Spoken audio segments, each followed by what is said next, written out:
안녕하십니까? 세상의 소음 속에서 진정한 의미와 평안을 찾는 여러분과 함께하는 시간입니다. 오늘 우리는 화려한 스포트라이트 뒤에 가려진 한 인간의 진솔한 신앙 고백과 이 시대가 우리에게 던지는 깊은 영적 질문들에 대해 이야기 나누고자 합니다. 이 이야기가 여러분의 마음에 작은 울림을 준다면 좋아요와 공유를 통해 이 메시지가 더 많은 이들에게 닿을 수 있도록 도와주십시오. 여러분의 작은 행동이 누군가에게는 큰 위로와 희망의 빛이 될 수 있습니다. 주님의 이름으로 여러분 모두에게 평안이 깃들기를 기도합니다. 일부 링 위의 거인, 제단 앞에 서다 1980년대와 90년대 전 세계는 헐크매니아라는 거대한 열풍에 휩싸였습니다. 노란색 두건과 셔츠를 찢는 과격한 퍼포먼스, 압도적인 카리스마로 링 위를 지배했던 남자, 헐크 호건. 그의 본명은 테리 볼레이아입니다.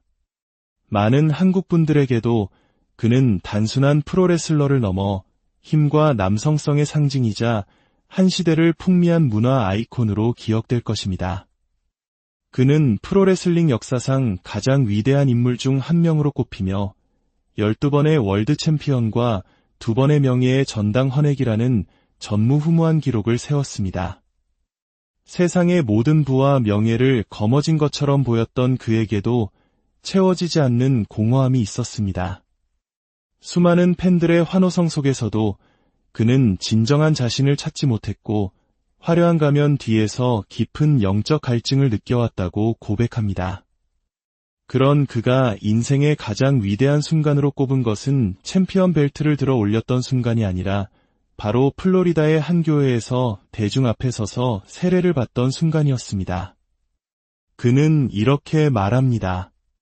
세례를 받은 그 순간이야말로 의심의 여지 없이 제 인생 최고의 순간이었습니다. 그것은 세상 사람들에게 저의 주님이시며 구원자이신 예수님에 대한 진실을 말하기 위해 제 주위에 쌓여있던 4번째, 5번째 벽을 허무는 것과 같았습니다. 다른 사람을 판단하지 않고 어떻게 그들을 돌봐야 하는지를 깨닫게 해주었고 저를 진정으로 자유롭게 했습니다. 그는 과거의 자신이 결코 완벽한 존재가 아니었음을 솔직하게 인정합니다. 하지만 세례를 통해 완전히 새로운 사람으로 거듭났다고 느꼈습니다. 그의 세례 소식은 순식간에 전 세계로 퍼져나갔고 일본에 있는 지인에게서까지 연락이 올 정도였습니다. 이것은 한 그리스도인이 자신의 신앙을 세상에 공개적으로 선포하는 가장 아름다운 방식이었습니다. 헐크 호건이라는 거대한 페르소나와 테리 볼레이아라는 본연의 자아 사이에서 그는 오랫동안 혼란을 겪었습니다. 그는 자신의 육체를 그리스도의 영으로 채워진 고기옷에 비유하며 이 세상에서의 삶이 자신에게 주어진 시험의 장이라고 말했습니다. 그는 14살 때 예수님을 구세주로 영접했지만 세상의 유혹 속에서 믿음의 길을 벗어났던 때가 있었음을 고백합니다. 하지만 하나님께서는 그에게 다시 한번 신실함을 증명할 기회를 주셨고 그는 다시는 같은 실수를 반복하지 않겠다고 다짐했습니다. 자신의 내면에 있던 자아라는 우상과 싸우며 지쳐갈 때쯤 그는 마침내 모든 것을 내려놓고 하나님 앞에 항복했습니다. 더 이상은 못하겠습니다.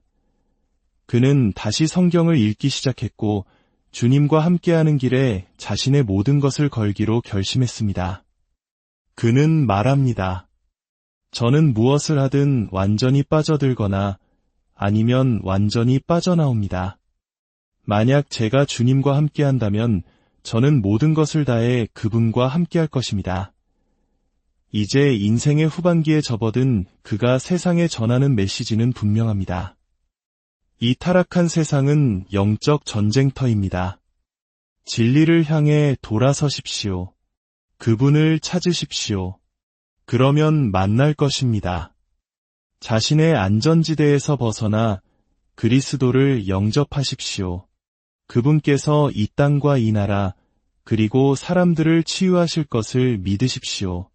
그저 항복하고 그분을 구세주로 받아들이기만 한다면 이것은 모든 이에게 너무나 쉬운 선택입니다.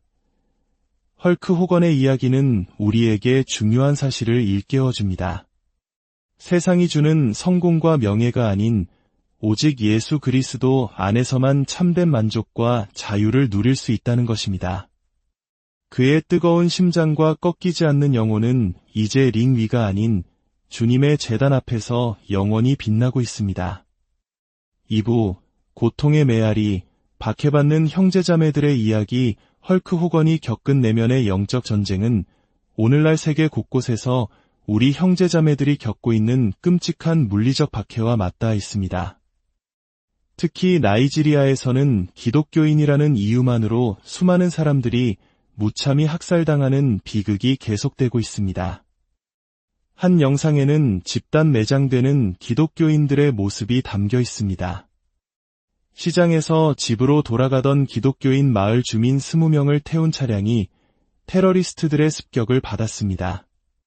테러리스트들은 알라후 아크바르를 외치며 총기를 난사했고 그 자리에서 3세에서 5세 사이의 어린아이들을 포함한 14명이 목숨을 잃었습니다. 이것은 단발적인 사건이 아닙니다. 불과 며칠 전에는 3개월 된 아기를 포함한 11명의 어린이와 함께 27명이 살해당하는 참극이 있었습니다. 공격은 멈출 기미를 보이지 않으며 무고한 시민들이 매일같이 도살되고 있습니다. 그들의 유일한 죄는 예수, 그리스도를 믿는다는 것이었습니다. 이 끔찍한 현실은 예수님께서 이미 예언하신 말씀이 그대로 이루어지고 있음을 보여줍니다. 요한복음 16장 2절에서 3절입니다. 사람들이 너희를 출교할 뿐 아니라 때가 이르면 무릇 너희를 죽이는 자가 생각하기를 이것이 하나님을 섬기는 일이라 하리라. 그들이 이런 일을 할 것은 아버지와 나를 알지 못함이라. 성경은 그들이 하나님을 알지 못하기에 이런 악행을 저지른다고 분명히 말씀하십니다. 그들은 살인을 하나님을 향한 예배라고 착각하고 있는 것입니다. 이러한 박해는 비단 나이지리아만의 이야기가 아닙니다. 전 세계적으로 기독교인들을 향한 증오와 핍박은 날이 갈수록 심해지고 있습니다. 요한복음 15장 18절에서 예수님은 말씀하셨습니다. 세상이 너희를 미워하면 너희보다 먼저 나를 미워한 줄을 알라. 우리는 멀리서 들려오는 형제자매들의 고통스러운 비명에 귀를 닫아서는 안 됩니다. 히브리서 13장 3절은 우리에게 이렇게 명령합니다. 너희도 함께 갇힌 것 같이 갇힌 자를 생각하고 너희도 몸을 가졌은즉 학대받는 자를 생각하라. 또한 고린도전서 12장 26절은 말합니다. 만일 한 지체가 고통을 받으면 모든 지체가 함께 고통을 받고 한 지체가 영광을 얻으면 모든 지체가 함께 즐거워하느니라. 지금 이 순간에도 믿음을 지키기 위해 고통받고 있는 이들을 위해 함께 기도해야 합니다. 그들의 가족과 공동체 위에 주님의 평화가 임하기를, 그리고 이 사악한 어둠의 세력에 주님의 빛이 비추어지기를 간절히 기도합시다. 예수님의 이름은 그 어떤 어둠보다 강하십니다. 3부, 시대의 징조, 성경의 눈으로 세상을 읽다. 성경은 마지막 때가 되면 여러 징조들이 나타날 것이라고 예언합니다. 예수님께서는 마지막 때의 징조들이 마치 아기를 낳는 여인의 산통과 같을 것이라고 말씀하셨습니다. 진통이 시간이 지날수록 더 자주, 더 강하게 찾아오는 것처럼 마지막 때가 가까워질수록 예언된 징조들이 더욱 빈번하고 강렬하게 나타날 것이라는 의미입니다. 오늘날 우리는 그 징조들을 세상 곳곳에서 목격하고 있습니다.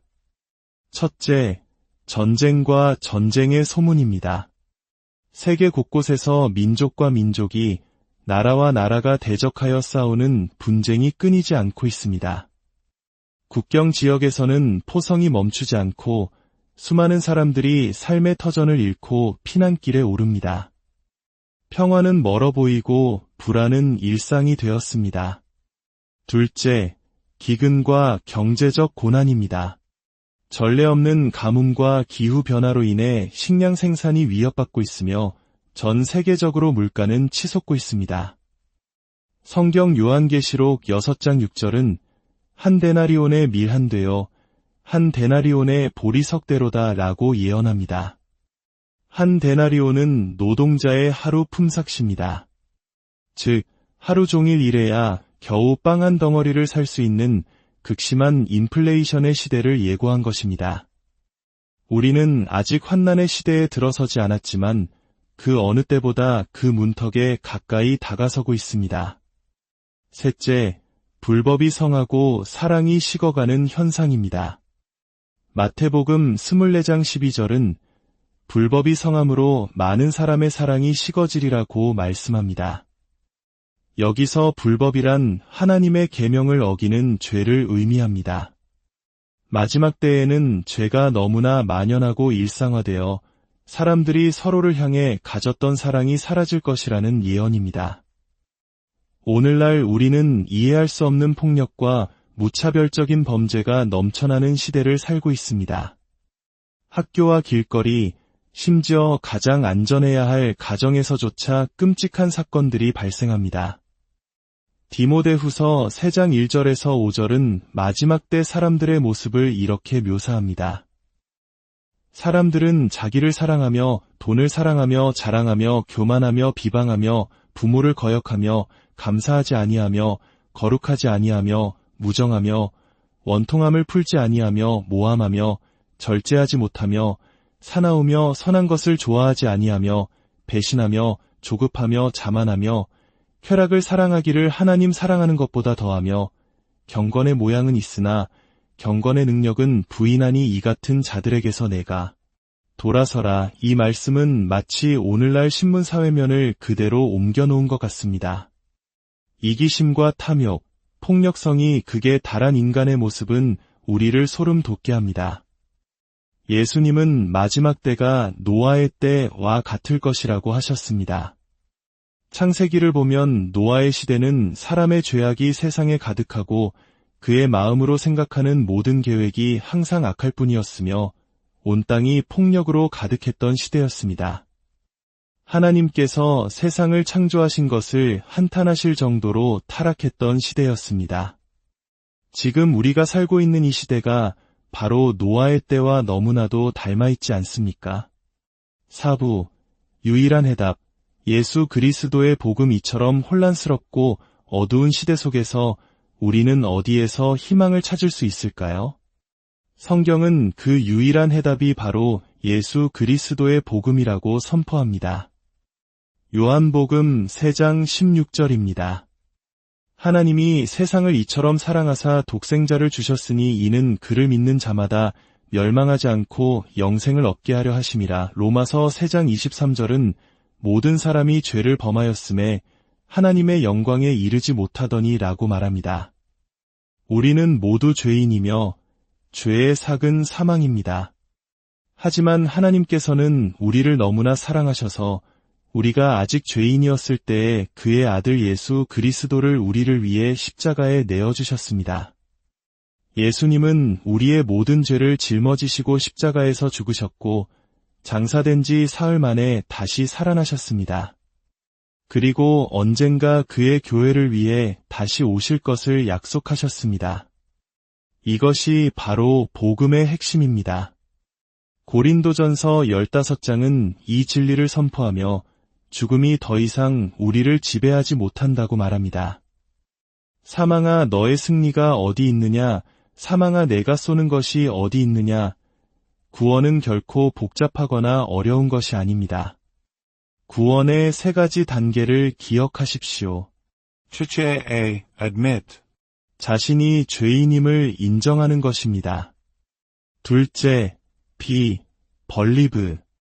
예수 그리스도께서 당신의 죄를 위해 죽으시고 부활하셨음을 마음으로 믿는 것입니다. 셋째, C. Call upon. 주님의 이름을 부르는 것입니다. 성경은 누구든지 주의 이름을 부르는 자는 구원을 받으리라고 약속합니다. 하나님은 이미 모든 것을 이루어 놓으셨습니다. 우리가 할 일은 오직 믿음으로 하나님께서 주시는 구원의 선물을 받아들이는 것뿐입니다.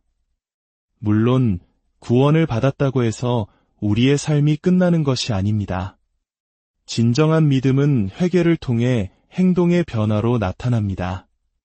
회개는 구원을 얻기 위한 행위가 아니라 구원받은 자에게서 자연스럽게 나타나는 열매입니다. 사랑하는 여러분, 시간은 짧습니다. 예수님께서는 도둑같이 우리가 예상치 못한 순간에 다시 오실 것입니다.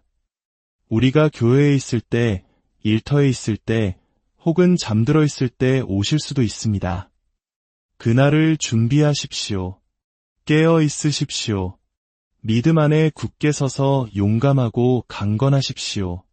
지금 이 순간 혼란스러운 세상의 소식들 속에서 불안과 두려움을 느끼고 계시다면 모든 것을 내려놓고 주님의 이름을 부르십시오. 헐크 호건이 세상의 환호 속에서 찾지 못했던 참된 평안을 나이지리아의 순교자들이 죽음의 공포 속에서도 놓지 않았던 영원한 소망을 바로 당신도 예수 그리스도 안에서 찾을 수 있습니다. 주님께서 당신을 기다리고 계십니다. 오늘 그분의 부르심에 응답하시겠습니까? 주님의 크신 사랑과 은혜가 이 말씀을 듣는 모든 분들 위해 넘치기를 간절히